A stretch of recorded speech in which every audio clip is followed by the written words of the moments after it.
नमस्कार, मैं हूं सुरभि शर्मा और आप देख रहे हैं पब्लिक फर्स्ट चैनल सर्वदा भारतीय। स्वागत करते हैं आपका बहुत बहुत कार्यक्रम एस्ट्रोलॉजी फर्स्ट में। और ये जो हमारा प्रोग्राम है, इस प्रोग्राम में हम बात करने वाले हैं वैशाख माह के मुख्य व्रत और त्योहारों के बारे में। वैशाख माह में बहुत सारे ऐसे प्रमुख दिन होते हैं जहाँ पे हम विशेष दान, पुण्य और पूजा का महत्व समझते हैं, और इसके बारे में विस्तार से हमें बताने वाले हैं हमारे मेहमान, जो कि हैं पंडित गजेंद्र शास्त्री जी। स्वागत है पंडित जी आपका बहुत। जी जी।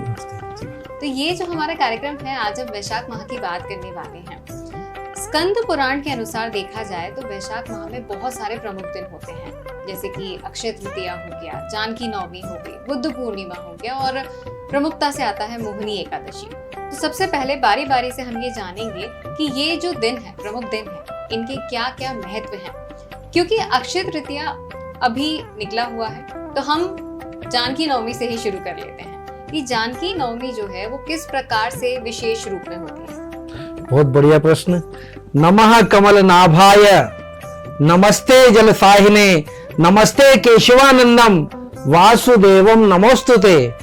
भगवान जानकी, माँ जानकी, जिसका जन्मोत्सव बड़े ही धूमधाम से मनाया जाता है, जो कि नवमी जो आ रही है, बहुत ही सुंदर ढंग से उसका जन्मोत्सव मनाया जाता है। पृथ्वी माता की गोद से माँ जगत जननी पदार्पण होता है, जन्मोत्सव मनाया जाता है। जो भी महिलाएं हैं, सुहागन महिलाएं हैं, उनका पूजन करती हैं तो उनको बहुत पुण्य प्राप्त होता है। जो भी माँ जगत जननी को मनाता है उसको बहुत पुण्य प्राप्त होता है, साथ में शक्ति भी प्राप्त होती है। किसी भी कार्य करने के लिए अगर शक्ति की उपासना की जाए, देवी की उपासना की जाए, जानकी की उपासना की जाए, तो आपको शक्ति प्रदान हो ही जाएगी। कितना ही बड़ा कार्य करना चाहते हैं तो शक्ति की उपासना करें, जानकी माता को प्रणाम करके वो कार्य जरूर करें। जी पंडित जी, आपने बताया कि बहुत ही विशेष ये दिन है। क्या इस दिन कोई पूजा विधान का भी महत्व बताया जाता है? पूजा विधान का भी बहुत महत्व है। माँ जगत जननी के चरणों की पूजन की जाती है। सुहागले माँ जगत जननी को प्रसाद चढ़ाती हैं, उनके चरणों की पूजन करती हैं, पुष्पों से वर्षा करती है, पुष्प माला पहनाती है। माँ जगत जननी को जितने अच्छे से कर सके, जितने सुंदर तरीके से कर सके, जितने वैभवशाली तरीके से करें, सर्वोपचार पूजन, पंचोपचार, षोडशोपचार और 32 पूजन कर सकते हैं। मतलब अगर हम विशेष रूप से पूजा करते हैं तो शक्ति हमें प्राप्त होती है। बिल्कुल, महिलाओं के लिए विशेष, महिलाओं के लिए ही विशेष है। जी बिल्कुल। जानकी नवमी की हमने बात की है, और इसके बाद ही हमारा अगला जो दिन आ जाता है, एक दिन एक छोड़ के हो जाता है मोहिनी एकादशी का। जी जी। एकादशी जो है वो बहुत ही प्रमुख रूप से मनाई जाती है। तो और अभी ये जो वैशाख का माह है, जहाँ पे 4 धाम के जो पट है वो भी खुल गए हैं, तो कितनी महत्वपूर्ण हो जाती है मोहिनी एकादशी? बहुत बढ़िया प्रश्न। मोहिनी एकादशी, मोहिनी एकादशी का महत्व बहुत ही ज्यादा, जो कि 1 लाख गौ दान के बराबर ये मोहिनी एकादशी आ रही है। इसके करने से 1 लाख गौ दान करेंगे, उसका फल प्राप्त होता है। ऐसी छोटी सी विस्तार से दृष्टांत कौंडिल्य ऋषि स्नान कर रहे थे, कोई भक्त वहां पर आया, बहुत ही पापी था, बहुत ही पुण्य उसके क्षीण थे, उनका जल उसके ऊपर पड़ गया तो उसको सद्बुद्धि आ गई। तो कौंडिल्य ऋषि से कहने लगे कि हे ऋषिगण, ऋषिदेव, मुझे ऐसा कोई पूजन बताइए, ऐसा कोई विधान बताइए जिससे कि मेरे सारे पाप नष्ट हो जाएं और मैं पूर्व जैसा धनवान, पुत्रवान, ज्ञानवान, गुणवान हो जाऊं। तो ऋषि ने मोहिनी एकादशी का व्रत बताया, विधान बतलाया, और विष्णु भगवान का विधान बतलाकर उसको बताया कि ऐसे पूजन करना है, ऐसे पंचोपचार से भगवान का पूजन करना है, बिना अन्न खाए, मतलब अन्न को ग्रहण नहीं करना है। तो उससे उसको लाभ हुआ। वह भगवान की छाया में, भगवान की गोद में गोलोक धाम को गया। ऐसे एक छोटा सा दृष्टांत है कि जो मोहिनी एकादशी है, उस दिन जो हुआ था, समुद्र मंथन हुआ था, समुद्र मंथन में से भी अमृत निकला था।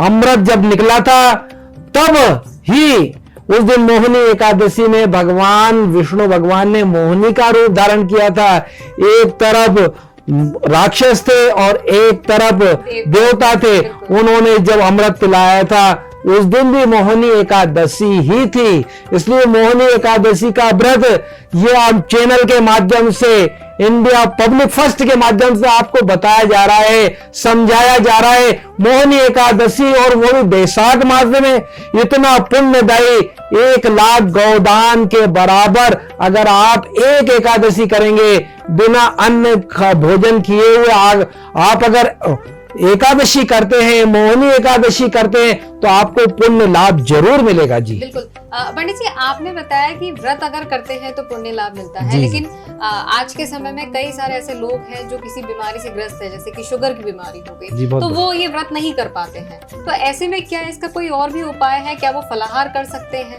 या वो दूध कम ले से सकते कम हैं? फलाहार भी करें, और व्रत अगर नहीं बने तो कोई जरूरी नहीं कि अन्न नहीं खाएं, वो भोजन करें, गोली खाएं, जो भी करें, लेकिन उनको याद रहना चाहिए कि आज मोहिनी एकादशी है, मुझे मुस्कुराहट का दान करना है, मुझे हंसते रहना है, मुझे किसी को भी अपशब्द नहीं बोलना है, बड़ों का अपमान नहीं करना है, छोटों को भी प्रेम से रखना है, और स्मरण करते रहें। जो भी आपका गुरु मंत्र हो, जो भी आपको मंत्र दिया हो गुरुजी ने, या आपको जो भगवान विष्णु का मंत्र याद हो, या भोले शंकर का मंत्र याद हो, शंकर जी का इसलिए कि विष्णु भगवान के आराध्य देव, इष्ट देव, गुरुदेव सब शंकर जी ही हैं। इसलिए जो भी आप चाहें उस दिन भर मौन धारण करके और स्मरण करते रहें, जाप करते रहें। अगर अन्न भी खाना हो तो खाते रहें, लेकिन आप जो जाप करेंगे उसके पुण्य से वो अन्न जो खाया हुआ है उसका जो पाप है वो नष्ट हो जाएगा, उसी दिन हो जाएगा, और 1 लाख गौदान के बराबर आपको पुण्य प्राप्त होगा ही सही। क्योंकि बैसाख मास में मोहिनी एकादशी का बड़ा महत्व है, पर उसको करेंगे तो ही महत्व है। मतलब जरूरी नहीं है कि आपको व्रत ही करना है, अगर हम जाप भी करते बहुत रहते बड़े, हैं, बहुत जी तो भी हमें उतना ही फल मिल जाएगा। जी बिल्कुल। मोहिनी एकादशी भी आ रही है जिसमें आपको जाप करना है, और पंडित जी ने विशेष रूप से हमें इसके विधि विधान के बारे में बताया, हमें कथा भी बताई किस प्रकार से मोहिनी एकादशी की मनाया जाता है। अच्छा, मोहिनी एकादशी के बाद एक बहुत ही महत्वपूर्ण दिन आ जाता है, वो होता है बुद्ध पूर्णिमा, जहाँ पे गौतम बुद्ध का जन्म हुआ था। इसके बारे में आप क्या बताना चाहेंगे हमारे दर्शकों को? बैसाख पूर्णिमा, जो कि गौतम बुद्ध भगवान विष्णु भगवान के ही अवतार हैं, जो कि सबको सबका कल्याण करने वाले बुद्ध भगवान, जो कि जो भी उस दिन पूर्णिमा रहती है, जो भी दान करते हैं, पुण्य करते हैं, सत्यनारायण भगवान की कथा कराते हैं या स्वयं करते हैं, उस दिन पूरे महीने का फल उस दिन के करने से ही मिल जाता है। उस दिन गंगा स्नान करें, नर्मदा स्नान करें, तो आपको लाखों गुना फल मिलता है। बैसाख पूरे 12 मास में सबसे बड़ा बैसाख मास ही माना गया है, इसलिए भगवान स्वयं उसके अधिष्ठाता देवता हैं, उसके गुरु हैं, उसके देवता हैं विष्णु, महाविष्णु भगवान। तो विष्णु भगवान की आराधना करते रहे महीने भर, सूर्योदय के पहले उठें, अभी से लेकर, आज से लेकर, कल से लेकर जब भी रहे आप स्नान करें, सूर्योदय के पहले उठें और जल्दी सोएं, और आप स्मरण करें, भगवान का स्मरण करें, क्योंकि ये दिन बार बार नहीं आएगा, ये बैसाख बार बार नहीं आएगा, बैसाख की पूर्णिमा बार बार नहीं आएगी। आपको जन्म मिला है, आप उसका लाभ लीजिए, और लाभ नहीं ज्यादा लाभ लीजिए, और ज्यादा लाभ लीजिए, जिससे कि आपके माता पिताओं का कष्ट दूर हो, आपके पुत्र का कष्ट दूर हो, आपके परिवार का कष्ट दूर हो। और जो भी धन चाहते हैं, वैभव चाहते हैं, अलंकार चाहते हैं, नौकरी चाहते हैं, रोजगार चाहते हैं, सब चीज इस बैसाख मास की पूर्णिमा के व्रत करने से ही प्राप्त हो जाएगा, क्योंकि महालक्ष्मी के पति देव हैं विष्णु भगवान। आप इसलिए उनका आराधना करिए, पूजन करिए। भगवान विष्णु की पूजन करेंगे तो उनकी अर्धांगिनी मां महालक्ष्मी है, आपको तुरंत फल देंगी। मेरे पति की आराधना हो रही है, मेरे आराध्य की आराधना हो रही है, मेरे गुरु की आराधना हो रही है, तो तुरंत उसको धन, वैभव, लक्ष्मी, पुत्र जो भी चाहते हैं सब मां जगत जननी, मां लक्ष्मी बैसाख पूर्णिमा पर देने ही वाली है। आप उनका पुण्य करें, आप उनकी आराधना करें, आप सत्यनारायण भगवान की कथा करें, यह करवाएं, गंगा किनारे करें, नर्मदा किनारे करें, और कहीं नहीं तो स्वयं घर पर ही करें, भगवान की चित्र के सामने करें, तो आपको पुण्य प्राप्त होगा ही सही। स्नान दान के बारे में आपने बताया कि पूर्णिमा को स्नान दान करना है, जो कि काफी महत्वपूर्ण है। कथा भी आप कर सकते हैं और बाकी आप स्नान भी कर सकते हैं, किसी पुण्य नदी में स्नान कर सकते हैं। क्या इसके अलावा, क्या पूर्णिमा के अलावा भी कोई ऐसे दिन है जहाँ पे हम स्नान करेंगे तो हमें उतना पुण्य मिलेगा? क्या वैशाख माह का जो कोई भी दिन है वो उतना महत्वपूर्ण हो जाता है? गंगा च यमुना चैव गोदावरी सरस्वती नर्मदा सिंधु कावेरी स्नानार्थम प्रतिगृह्यताम। कहीं भी स्नान करें, आपके घर पे ही स्नान करें, जो जो भक्तगण देख रहे हैं जहां भी स्नान करें, गंगा जी का स्मरण करके एक लोटा जल डालें, या शावर से भी स्नान करें तो मां जगत जननी का, गंगा मैया का, मां पार्वती का, नर्मदा मैया का स्मरण करें। वो तो आपको देने के लिए बैठी हुई है और देख रही है, मेरा बेटा मुझे याद कर रहा है कि नहीं कर रहा है, मुझे याद करेगा तो मैं उसको दूंगी, ऐसा नहीं स्मरण करने से ही सब कुछ दे देंगी। इसलिए आप जरूर स्मरण करें, उनकी आराधना करें, हो सके तो जल का दान इसमें बहुत महत्वपूर्ण बताया गया है। ये बैसाख मास में घट का दान जरूर करें। घट का मतलब है मटके में जल भरकर किसी को भी दान करें, ब्राह्मण को देवे, किसी को जिसके पास कम धन हो उसको देवे, किसी को भी दान जरूर करे। एक मटके का दान जल भरकर जरूर देवे, जिससे आपका पुण्य बहुत ज्यादा बढ़ेगा।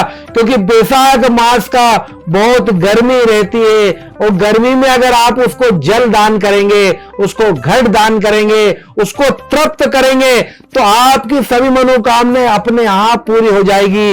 वैशाख मास में जो भी आप करेंगे, जो भी दान करेंगे, लाखों गुना प्राप्त होगा। इसलिए आप कुछ ना कुछ दान जरूर करें, और कुछ नहीं तो मुस्कुराहट का दान करें, आदर करें, मां को सत्कार पूर्वक उनके पास बैठे 1 घंटे, आधा घंटे, 10 मिनट बैठे, 10 मिनट का समय दान करें। अपने माता पिता को समय का दान करें, अपने पुत्र को समय का दान करें, हमारे भगवान को समय का दान करें, पुण्य करें, और जाप जरूर करें। सोते समय याद रखें, बैसाख में आज से ही जब भी आप अंतिम सो रहे हैं, इसके बाद उठेंगे नहीं, बोलेंगे नहीं, उस समय स्मरण जरूर करते करते सोएं। आपको देखिए बैसाख पूर्णिमा तक आपकी जो भी इच्छा होगी, विष्णु भगवान, महालक्ष्मी जी आपकी जरूर आराधना पूरी करेंगी। अच्छा, वैशाख माह में जैसे भगवान परशुराम जी को भी बहुत ज्यादा पूजा जाता है, भगवान विष्णु को पूजा जाता है, क्या इन भगवान की पूजा का कोई विशेष महत्व होता है कि वो वैशाख माह में ही पूजे जाते हैं? बहुत बढ़िया प्रश्न। हर महीने में भगवान को पूजा जा सकता है, हर दिन पूजा जा सकता है, लेकिन अपने अपना त्योहार होता है। दिवाली पे महालक्ष्मी को मनाया जाता है, होली पे होलिका दहन किया जाता है, दशहरे पे रावण को दहन किया, रावण को मारा जाता है, रामनवमी पे राम जी का रथ ये चलता है। ऐसे ही वैशाख मास में जो भी पुण्य किया जाएगा वो लाखों गुना फल मिलेगा ही सही। आप 9 दुर्गा करेंगे तो माता जी की आराधना करेंगे। इसलिए जो बैसाख मास आया है, इसमें धन, वैभव, लक्ष्मी सब प्राप्ति होती है, क्योंकि विष्णु भगवान का महीना है ये। अगर गणेश जी को आपको आराधना करना है तो भादों में करते हैं तो उसका पुण्य जरूर मिलता है, लेकिन आज भी करेंगे तो उतना ही पुण्य मिलेगा।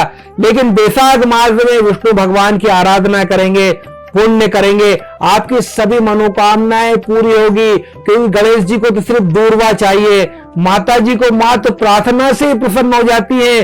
सूर्य भगवान एक लोटा जल और प्रणाम नमस्कार करने से ही प्रसन्न हो जाते हैं। तो इसलिए सिर्फ विष्णु भगवान ऐसे देवता हैं जो अलंकार से प्रसन्न होते हैं, वैभव से प्रसन्न होते हैं, हजारों तरह के पुष्प चढ़ाने से प्रसन्न होते हैं, 56 भोग लगाने से प्रसन्न होते हैं। इसलिए उनका बड़ा दिन है, उसका बड़ा महत्व है। तो आप क्यों नहीं, आपके सामने वैशाख मास चल रहा है, मोहिनी एकादशी आ रही है, जानकी नवमी आ रही है, बुद्ध पूर्णिमा आ रही है, उसका लाभ उठाइए।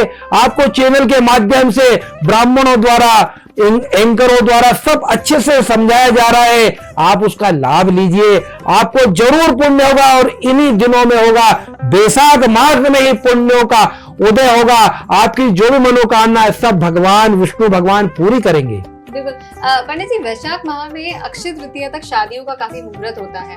कहते हैं जब किसी की शादी नहीं हो रही हो किसी भी मुहूर्त में, तो अक्षय तृतीया के दिन तो हो ही जाती है।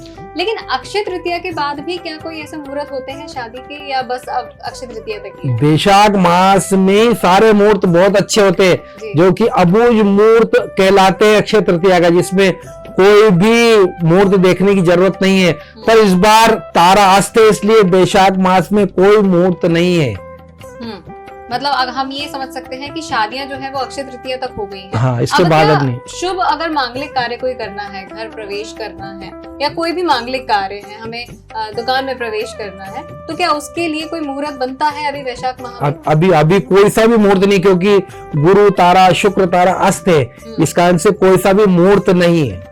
ठीक है, तो मतलब हमारे दर्शक जो है वो अभी उनको थोड़ा सा इंतजार करना होगा अच्छे मुहूर्त का। अच्छे मुहूर्त की अगर हम बात करें तो अब अगला ही अच्छा मुहूर्त उन्हें कब मिल सकता है वैशाख माह के बाद? हाँ, वैशाख माह के बाद जैसे तारा ये जुलाई में उदय होगा, तो जून और जुलाई में मुहूर्त अच्छे हैं। पर लेकिन अभी वैशाख में बिल्कुल नहीं है। वैशाख में सिर्फ यही मुहूर्त है, ये जानकी का माता जी का मुहूर्त है, और मोहिनी एकादशी है, और पूर्णिमा है। इस पे सिर्फ भजन कर सकते हैं, व्रत कर सकते हैं, स्नान कर सकते हैं, दान कर सकते हैं, लेकिन गृह प्रवेश शादियां नहीं है, कोई भी मांगलिक कार्य नहीं है। कोई भी मांगलिक कार्य नहीं। बिल्कुल। तो ये एक विशेष रूप से जानकारी हमारे दर्शकों तक हमने पहुंचाने का प्रयास किया है कि वैशाख माह में अब कोई भी, मतलब जानकी नवमी और मोहिनी एकादशी, जैसा कि पंडित जी ने बताया कि आप इसमें दान पुण्य कर सकते हैं, व्रत कर सकते हैं, लेकिन हाँ, कोई मांगलिक कार्य इस समय आप नहीं कर सकते हैं। अच्छा, दान पुण्य का आपने विशेष महत्व बताया है, तो क्या इस माह में कोई ऐसी चीज है जिसका हमें विशेष रूप से दान करना चाहिए, जिसका हमें अत्यधिक फल मिल सकता है? सबसे ज्यादा मुहूर्त, सबसे ज्यादा दान करने का महत्व सबसे ज्यादा जल का ही है जी। मतलब आप सोना दान करेंगे तो उतना महत्व है ही नहीं। बिल्कुल। हीरे का दान करेंगे, फल का दान करेंगे, 1000 लाख दान करेंगे, उसका कोई महत्व नहीं है। लेकिन जल का दान का बहुत महत्व है। किसी को प्यास लग रही है, अगर 1 गिलास की जगह 2 गिलास उसने पानी पी लिया तो पूर्ण तृप्त हो जाता है, उसकी आत्मा तृप्त हो जाती है। इसलिए दान का इस महीने में सबसे ज्यादा महत्व जल का ही महत्व है। इसलिए भोले बाबा पर, शंकर जी पे ओम त्र्यंबकम यजामहे सुगंधिम पुष्टि वर्धनम उर्वारुकमिव बंधनान मृत्योर्मुक्षी अमामृतात्। भगवान भोले बाबा स्वयं जल का कलश रखाता है। आप सभी भक्तों ने देखा मंदिरों पर घट रखते हैं जिसमें जल टपकता रहता है। भगवान भोले बाबा बिल्कुल शांत, ठंडे और ठंडा, आज ठंडे रहते हैं, बहुत जल गिरता रहता है, खूब आशीर्वाद देते हैं भक्तों को। जो भी घट की स्थापना करवाता है, जो भी घट का दान करता है, या भगवान पर जल चढ़ाता है, या महीने भर वैशाख के माह में अगर वो कलश की स्थापना करता है कि भगवान शंकर जी पे एक एक बूंद दिन भर गिरता रहे, रात भर गिरता रहे, वैशाख मास में महीने भर भगवान का अभिषेक होता रहे, तो भगवान भोले बाबा तुरंत प्रसन्न हो जाते हैं। क्योंकि विष्णु भगवान का महीना तो है, लेकिन विष्णु भगवान के भी आदि देव महादेव उनके गुरु जी हैं, तो गुरु जी को प्रसन्न होते हैं तो विष्णु भगवान तो तुरंत प्रसन्न हो जाते हैं। इसलिए जल का ज्यादा महत्व है। जल का दान करें, या फिर प्याऊ लगवाएं, या प्याऊ पर खड़े होकर 1 घंटे का समय दें, आधे घंटे का समय दें कि भक्तों को आप पानी पिलाएं। आप बहुत करोड़पति हैं, बहुत लखपति हैं, आपके पास बिल्कुल समय नहीं है, तो आप समय का दान करें, आपका 1 लाख रुपए दान करेंगे तो उसका कोई महत्व नहीं है। लेकिन अगर 10 मिनट आपने जल का दान कर दिया, प्याऊ पर खड़े होकर किसी को भी पानी पिला दिया 5 मिनट, तो भोले बाबा तो प्रसन्न होंगे, इसे विष्णु भगवान भी प्रसन्न हो जाएंगे। जब विष्णु भगवान प्रसन्न हो जाएंगे तो लक्ष्मी जी तो आपके पास करोड़ों रुपया आ ही जाएगा, क्योंकि भगवान जब भोले बाबा प्रसन्न है, विष्णु भगवान प्रसन्न है, तो लक्ष्मी माता जी तो साथ में ही है। वो तो देने के लिए, अपने पुत्र को देने के लिए बैठी हुई है। आप कोशिश तो करिए, जागिए तो सही, चलिए तो सही, एक पग चलिए। आप एक पग चलेंगे, भगवान की हथेली पर पैर रखाएगा। जब भी धर्म करेंगे तो आप एक पैर रखेंगे, भगवान की हथेली पर दूसरा पैर रखाएगा। ऐसी मान्यता है, स्कंद पुराण में भी लिखा है, वेदों में भी लिखा है। जब भी आप धर्म के लिए एक पैर चलेंगे, दूसरा पैर भगवान के हथेली पर रखाएगा। इसलिए आप पुण्य के लिए चलिए तो सही, और आज नहीं तो कल तो आपको चलना ही है। इसलिए चलिए, स्मरण करते रहिए। सोते समय आप जरूर गुरु मंत्र का जाप करते करते सोएं। 5 बार बोले, 10 बार बोले, 1 बार बोले, लेकिन बोलिए जरूर। आपको बैसाख मास में बहुत सारा पुण्य मिलने वाला है, धर्म मिलने वाला है, धन मिलने वाला है, ज्ञान मिलने वाला है। इसलिए आप उसका गुरु मंत्र का जाप जरूर करें। सूर्योदय के पहले उठे, जल्दी सोए और गुरु मंत्र का जाप करें, और जल का दान जरूर करें। प्याऊ पर खड़े होकर 10 मिनट का दान करें। अगर आप दान नहीं करते हैं, 100 रुपए का, 50 रुपए का अगर धन नहीं है, तो आप किसी भी प्याऊ पर 10 मिनट का समय प्रदान करें। जी, पानी पिलाना तो वैसे भी बहुत ही पुण्य का काम होता है। कहते हैं कि सभी पुण्य से बढ़कर होता है पानी पिलाना। और वैशाख माह और ऐसी भीषण गर्मी में जहाँ पे व्यक्ति बिल्कुल परेशान है, तो अगर आप उसको, पंडित जी ने बड़ी अच्छी बात बताई कि अगर आप थोड़ा सा भी जल दान करते हैं तो वाकई में आपको बहुत ज्यादा विशेष पुण्य मिलेगा ही। अच्छा, अगर हम बात करें वैशाख माह की, तो इस पूरे माह में धन प्राप्ति या पुण्य प्राप्ति के कोई विशेष मुहूर्त बनते हैं किसी राशियों के, या सबके लिए ही ये अच्छा माह रहता है? राशियों के लिए तो 7.5 है, या ढैया है, या योगनी दशा है, अंतरदशा है, महादशा है, उसका विस्तार से वर्णन है। लेकिन 12 राशि में 12 राशियां हैं, 27 नक्षत्र हैं, तो इन सभी को ही, सभी राशियों वालों के लिए ही दान का महत्व है ही सही। अगर अपन चाहेंगे मेष राशि को दान करना है, वृष को नहीं करना है, तो ये तो गलत बात है।